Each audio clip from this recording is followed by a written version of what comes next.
9वीला होतो. माझे गाव चंद्रपूर जिल्ह्यातले.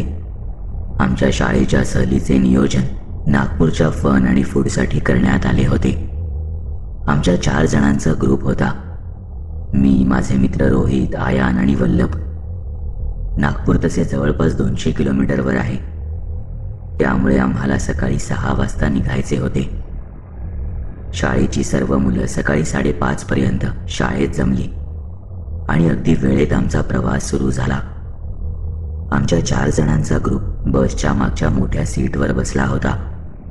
आम्ही खूप मस्ती करायचो, म्हणून आमच्या सोबत सर सुद्धा बसले होते. ते असले की मस्ती जरा प्रमाणात असायची. आम्हाला पोहोचता पोहोचता 10 वाजले. काही वेळात फ्रेश वगैरे होऊन दिवसभर मस्त मजा केली, दंगा केला आणि संध्याकाळी 5च्या सुमारास आम्ही तिथून निघालो. रात्रीचा प्रवास करणार नव्हतो, म्हणून समोरच एका लॉजमध्ये मुक्काम करायचे ठरले होते. रात्रीचे 9 वाजत आले होते. मोहित आणि मला एक रूम दिली होती, तर आयान आणि वल्लभला दुसरी. सगळं काही सुरळीत चालू होतं, पण त्यानंतर जे घडलं ते आता आठवल्यावरही अंगावर काटा येऊन जातो. मोहित आणि मी खूप जवळचे जीवाभावाचे मित्र आहोत आणि मित्र सोबत असले की झोप कसली लागते. आमच्या गप्पा सुरू झाल्या आणि बघता बघता वेळ कसा निघून गेला कळलेच नाही. घड्याळात वेळ पाहिली तर 1:30 वाजून गेला होता. आयान आणि वल्लभची रूम आमच्या बाजूला अगदी लागूनच होती, त्यामुळे त्यांच्या रूममध्ये काय सुरू आहे हे आम्हाला ऐकू यायचे, म्हणजे त्यांचे बोलणे वगैरे. इतक्या वेळेपासून शांत असणाऱ्या त्यांच्या रूममधून अचानक विचित्र आवाज येऊ लागले. आम्हाला वाटले की हे दोघे नक्कीच आमची मजा घेत आहेत, आम्हाला घाबरवत आहेत, म्हणून आम्ही मुद्दामून घाबरण्याचे नाटक करू लागलो. एकमेकांशी असे बोलू लागलो की त्यांना आवाज जाईल आणि खूप घाबरलो आहोत हे सुद्धा कळेल. आमची योजना यशस्वी ठरली, कारण काही वेळानंतर तो आवाज बंद झाला. आम्ही मनात विचार केला की थकले असतील बिचारे. सगळं काही शांत झालं तसे आमच्या दारावर थाप पडली. मला वाटले यांची मस्करी अजून चालूच आहे. मी रागातच उठलो आणि दाराजवळ जात म्हणालो, का रे, तुम्हाला झोप नाही लागत का? आले इथे टाइमपास करायला. असं म्हणतच मी दरवाजा उघडला आणि समोर पाहतो तर काय, एक 70 ते 80 वर्षाची म्हातारी माझ्या समोर उभी होती. मी जरा दचकलोच, पण नंतर वाटले की इथेच काम करणारी असेल, म्हणून मी तिला म्हटलं, आजी काही काम आहे का तुम्हाला? पण ती काहीच न बोलता माझ्याकडे कटाक्ष टाकून निघून गेली. मला जरा विचित्रच वाटलं, पण मी दुर्लक्ष करून पुन्हा आत झोपायला आलो. 1.5-2 तास उलटले असतील. अंदाजे 3 वाजत आले होते. पुन्हा दरवाजावर थाप पडली. आता मात्र मी जरा घाबरतच उठलो आणि जाऊन दरवाजा उघडला. समोर माझे मित्र आयान आणि वल्लभ उभे होते. त्यांच्या चेहऱ्यावरचे हावभाव सांगत होते की ते प्रचंड घाबरले आहेत. मी त्यांना काही विचारणार तितक्यात त्यांनी आमच्या रूममध्ये धाव घेतली. मी त्यांना काय झाले असे विचारतच दरवाजा बंद केला. तसे ते म्हणाले की आम्हाला तुमच्या रूममधून खूप विचित्र आवाज येत होते आणि नंतर दारही वाजले. आम्ही दार उघडून पाहिले तर एक म्हातारी बाई समोर उभी दिसली. हे ऐकून मी जरा विचारातच पडलो. मोहित जरा भित्र्या स्वभावाचा असल्याने तो बराच घाबरला आणि घाबरून हनुमान चालीसा म्हणू लागला. थोड्या वेळ सगळं काही शांत झालं. आता काय करायचं हा विचार आम्ही करत होतो. साधारण 3:30 वाजता पुन्हा आमच्या रूमचा दरवाजा वाजला. यावेळी आम्ही 4ही जण एकाच रूममध्ये होतो. चौघही खूप घाबरलो होतो. दरवाजा उघडण्याची कोणाचीही हिंमत होत नव्हती. पण बघता बघता समोरचा दरवाजा आपोआप उघडला गेला. आम्ही जीव मुठीत धरून ते भयान दृश्य पाहू लागलो. दाराबाहेर कोणीही नव्हतं. रूममध्ये अचानक गारवा पसरला आणि झपकन रूममधली लाईट गेली. माझ्या एका मित्राने रूमची खिडकी उघडली तसा बाहेरून हलकासा प्रकाश खोलीत येऊ लागला. काही क्षण उलटले असतील तितक्यात अचानक तीच म्हातारी बाई अंधारातून आमच्या समोर आली आणि एक वेगळ्याच भाषेत बडबडू लागली. माझे तर हातपाय भीतीने लटपटू लागले. सर्वांग शहारत होतं. मित्राचीही तीच अवस्था झाली होती. मी कसे बसे स्वतःला भानावर आणले.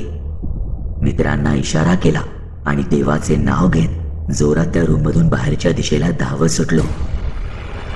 बाहेर जाताच आजूबाजूच्या रूमचे दरवाजे बडवू लागलो. माझ्या ओम नावाच्या एका वर्गमित्राने दरवाजा उघडला. तसे आम्ही थेट आत शिरलो. त्याला घडलेला सगळा प्रकार सांगितला. तोही हा सगळा प्रकार ऐकून भीतीने थरथर कापू लागला. आम्ही ती रात्र कशीबशी काढली. दुसऱ्या दिवशी सरांना सांगून आम्ही तिथल्या मॅनेजमेंटला जाऊन सगळं काही सांगितलं.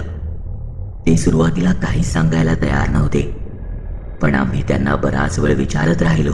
म्हणून त्यांनी आम्हाला यामागचे कारण सांगितले आणि म्हणाले की कृपया या गोष्टीची बाहेर कुठे वाच्यता करू नका. काही महिन्यांपूर्वी एका वृद्ध महिलेचा इथेच जिन्यावरून पडून मृत्यू झाला होता. ती रात्री अपरात्री रूमच्या दारावर थाप देते. त्यांचे बोलणे पूर्ण होत नाही तितक्यात मोहित म्हणाला, आम्ही येताना बाहेर पडलेल्या लिंबू मिरचीला लाथ मारून आत आलो होतो. कदाचित त्यामुळे असे काही घडले असावे. मोहित तिथून घरी आल्यावर ताप येऊन आजारी पडला होता. आजही हा प्रसंग आठवला की अंगावर काटे आल्याशिवाय राहत नाहीत. अनुभव क्रमांक 2. हा अनुभव आपल्या चॅनलचे सबस्क्रायबर तेजस देशमुख यांनी पाठवला आहे. मी माझ्या मित्रांसोबत कोकणात ट्रिपला जायचं ठरवलं होतं. मी आणि माझे 5 मित्र अखिलेश, कल्पेश, निलेश, सुरेश आणि शिल्पा असे आम्ही सगळेजण कोकणात जायला निघालो. कल्पेशने त्याची 6 सीटर SUV आणली होती. आम्ही सकाळी 9च्या सुमारास निघालो. काही तासांच्या प्रवासानंतर मध्ये एका ढाब्यावर थांबलो.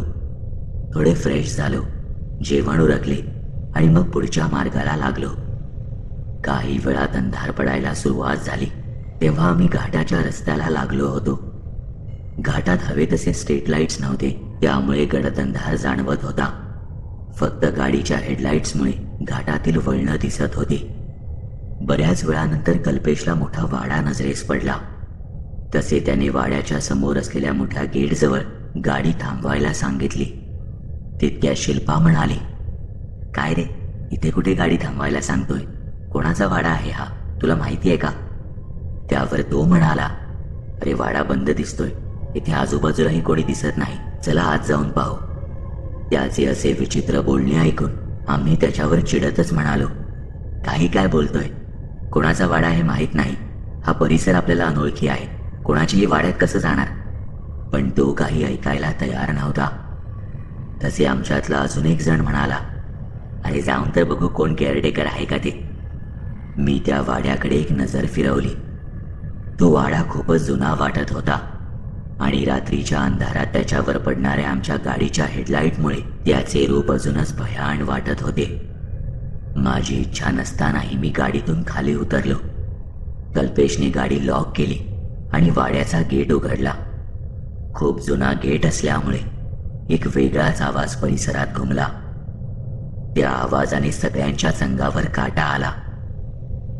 आम्ही आज जाऊन कोणी दिसतंय का ते पाहू लागलो. वाड्याचा मुख्य दरवाजा उघडाच होता, म्हणजे त्याला कुलूप वगैरे काही नव्हतं. आम्ही तो लोटून आत गेलो. मोबाईल फ्लॅशलाईटच्या प्रकाशात आम्ही तो वाडा पाहू लागलो. आत गेल्यावर कळले की तो वाडा खूप मोठा आहे. 5 ते 6 खोल्या खाली आणि तशाच वरती. आमच्यातले 1-2 जण वर जाऊन पाहूनही आले. मी मात्र गपगुमान उभा राहून सगळं काही पाहत होतो. एकूण 10 ते 12 खोल्यांचा प्रशस्त वाडा होता तो. मधला भागही खूप मोठा होता, जिथे उभे राहून आम्ही सगळा वाडा न्याहाळत होतो. वाडा बाहेरून जरी जुना वाटत असला तरी आतून मात्र तसा चांगला होता. कदाचित कोणीतरी सगळी साफसफाई करणार असावं असं वाटलं, पण आम्ही गेल्यापासून कोणीही दिसत नव्हतं. मित्राने 4 ते 5 वेळा हाका मारूनही एकदाही कोणी प्रतिसाद दिला नाही. तसे मी म्हणालो, चला रे परत जाऊ. त्यावर कल्पेश जे म्हणाला ते ऐकून सगळ्यांच्या तळपायाची आग मस्तकात गेली. तो म्हणाला, आजची रात्र इथेच काढू आणि उद्या सकाळी जाऊ. तसे सगळे चिडून सांगू लागले, काय बोलतोय तू, तुला तरी कळतंय का? अशा अनोळखी जागेत थांबायला सांगतोयस? हा वाडा कोणाचा हे माहीत नाही, कोणी राहते की नाही तेही माहीत नाही, कोणाला विचारायचे म्हटले तर तेही शक्य नाही. पण तो काही आमचे ऐकायला तयार नव्हता. त्याला कितीतरी समजावून सुद्धा तो त्याच्या मतावर ठाम राहिला. असे का वागत होता हे आम्हाला कळत नव्हतं. शेवटी नाईलाजाने आम्ही तयार झालो. त्यावर कल्पेशने अजून एक अट ठेवली, काहीतरी थ्रिल म्हणून सगळ्यांनी वेगवेगळ्या खोलीत झोपायचे. पुन्हा वाद पेटला. बराच वेळ भांडणं झाली, पण कल्पेश कोणाचे ऐकणार नव्हता. याआधी मी त्याला असे बोलताना वागताना कधीही पाहिले नव्हते. या वाड्याच्या परिसरात आल्यापासून त्याच्या स्वभावात जणू अचानक बदल झाला होता.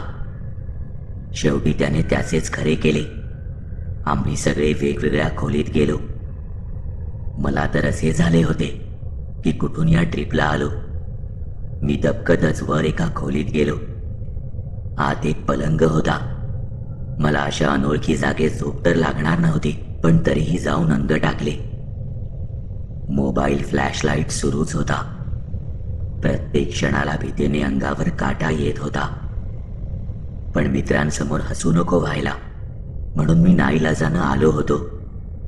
वेळ पाहिली तर 11:30 वाजले होते. हातातलं घड्याळ बाजूलाच ठेवून मी तसाच पडून राहिलो. अर्धा तास उलटला असेल.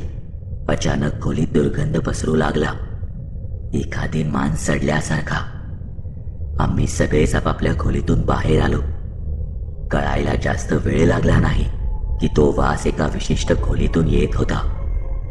खरं तर ती खोली नव्हती, ते स्वयंपाकघर होतं. तितक्यात आम्हाला लक्षात आलं की शिल्पा खोलीतून बाहेर आली नाहीये, म्हणून ती असलेल्या खोलीचे दार वाजवले, पण ती काही उघडत नव्हती. मी सहज म्हणून दार ढकलून पाहिलं तर ते आत लोटलं गेलं. आत गेलो तर ती खोलीत नव्हती. आता मात्र आम्ही सगळेच घाबरलो. तिला शोधण्याशिवाय आमच्याकडे दुसरा मार्ग नव्हता. आम्ही वाड्यात सगळीकडे तिला शोधू लागलो. मोबाईलचे फ्लॅशलाईट सुरूच होते.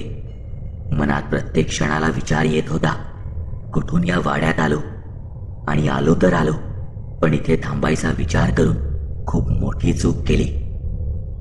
तितक्यात माझे लक्ष स्वयंपाकघरात गेले आणि मी पाहतच राहिलो.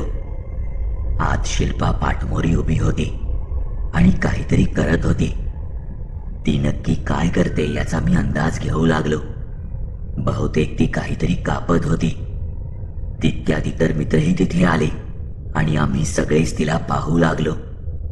तिला जशी आमची चाहूल लागली, तिने झटकन मागे वळून पाहिलं. तिचे डोळे लाल भडक झाले होते. हातात रक्ताने माखलेला सुरा होता. तोच पुढच्या क्षणी ती अतिशय घोगऱ्या आवाजात म्हणाली, आत्ताच्या आत्ता वरती जाऊन झोपा, नाहीतर कापून टाकेन सगळ्यांना. आम्ही धावतच तिथून वर आलो. सगळेजण कल्पेशला पुन्हा बोलू लागले. काय प्रकार आहे काही समजत नव्हतं. चूक आमचीही तितकीच होती, कारण या अनोळखी वाड्यात डोक्यावर परिणाम झाल्यासारखे आम्ही येऊन थांबलो होतो. काय करावं काही सुचत नव्हतं. एक एक क्षण तासासारखा भासू लागला. कशी तरी करत ती रात्र सरली. पहाट झाली. तसे शिल्पाच्या जोरात ओरडण्याचा आवाज आला. तसे आम्ही त्या दिशेने धाव घेतली, पण ती स्वयंपाकघरात नाही तर तिच्या खोलीत होती. ती खूप घाबरली होती. कपड्यावरचे डाग ती आम्हाला दाखवत रडू लागली. आम्ही एक क्षणही तिथे थांबलो नाही. तिला घेऊन आम्ही वाड्याच्या बाहेर आलो. जसे बाहेर पडून गाडीत बसलो तसे एक म्हातारा व्यक्ती आमच्याकडे चालत आला आणि त्याने विचारले, काय रे पोरांनो, वाड्यातून कसे आलात? त्यावर आम्ही घाबरतच त्यांना सगळं काही सांगितलं. त्यावर तो जे म्हणाला ते आम्ही कधीही विसरू शकणार नाही. तो आम्हाला सांगू लागला, हा वाडा कित्येक वर्ष बंद आहे. तुम्ही आत कसे गेलात? या वाड्यात एका अतृप्त आत्म्याचा वास आहे. तो आत्मा या वाड्यात कित्येक वर्षापासून बंदिस्त आहे. तुम्ही कोणालाही न विचारता आत कसे काय गेलात? त्यावर आम्ही काहीच बोललो नाही.